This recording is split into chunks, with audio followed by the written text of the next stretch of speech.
रात के तकरीबन 2 बजे ये फाइटर जेट्स हुतियों पर हमला करने के लिए निकल पड़े हैं। ये है अमेरिका और ब्रिटेन के फाइटर जेट्स जो हुतियों का शिकार करने के लिए रात में निकले। इन तस्वीरों को यूएस सेंट्रल कमांड ने जारी किया है।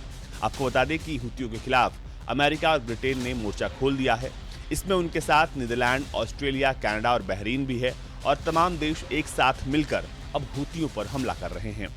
उधर इजराइल ने लेबनान पर हमला तेज किया, तो इधर यमन समर्थित इस मिलिशिया ग्रुप पर अब अमेरिका, ब्रिटेन और कई देशों ने एक साथ मिलकर हमला किया। इस स्ट्राइक से पहले अमेरिकी विदेश मंत्री ने भारतीय विदेश मंत्री से बातचीत की है और इस पूरे मसले पर सऊदी अरेबिया से भी बातचीत की गई है। लाल सागर में हो रहे हुतियों के हमले को देखते हुए समाचार एजेंसी रॉयटर्स के मुताबिक यमन ने अपने कई क्षेत्रों में विस्फोट की पुष्टि की है।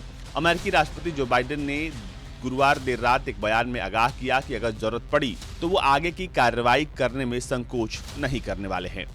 जबकि ब्रिटेन के रक्षा मंत्रालय ने एक बयान में कहा है कि यमन में हुतियों के ठिकाने पर हमले के बाद शुरुआती संकेत मिले हैं कि व्यापारिक जहाजों को निशाना बनाने की उनकी क्षमता को झटका लगा है।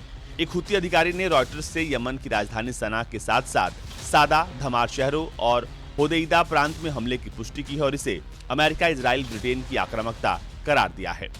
बताया गया कि ये हमले जो हैं सिर्फ विमानों से नहीं बल्कि इसमें नौसेना के जहाज भी थे और पनडुब्बियों से भी ये हमले किए गए हैं।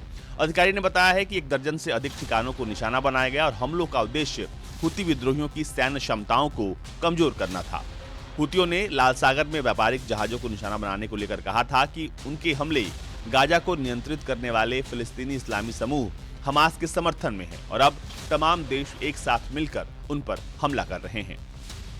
अब तक हुतियों ने लाल सागर में 27 व्यापारिक जहाजों पर हमले किए हैं और इस वजह से यूरोप और एशिया के बीच ये प्रमुख समुद्री मार्ग अब इस वक्त बाधित हो गया है। इस पूरे रास्ते से दुनिया का तकरीबन 15% व्यापार होता है और अब ये व्यापार पूरी तरीके से प्रभावित है और अब अमेरिका ने अपने फाइटर जेट्स को हुतियों को खत्म करने के लिए भेज दिया है।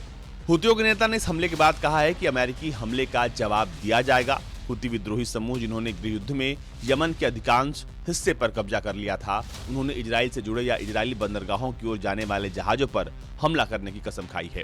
हालांकि उनके द्वारा निशाना बनाए गए जहाजों में से कई का इजराइल से कोई संबंध नहीं था। बावजूद इसके वो कमर्शियल जहाजों को अपने निशाने पर ले रहे हैं और यही वजह है कि अमेरिका समेत कई देश एक साथ मिलकर लाल सागर को सुरक्षित बनाने के लिए अब सैन्य गठबंधन बना चुके हैं और वो हुतियों पर एक साथ हमला कर रहे हैं। ब्यूरो रिपोर्ट, भारत तक।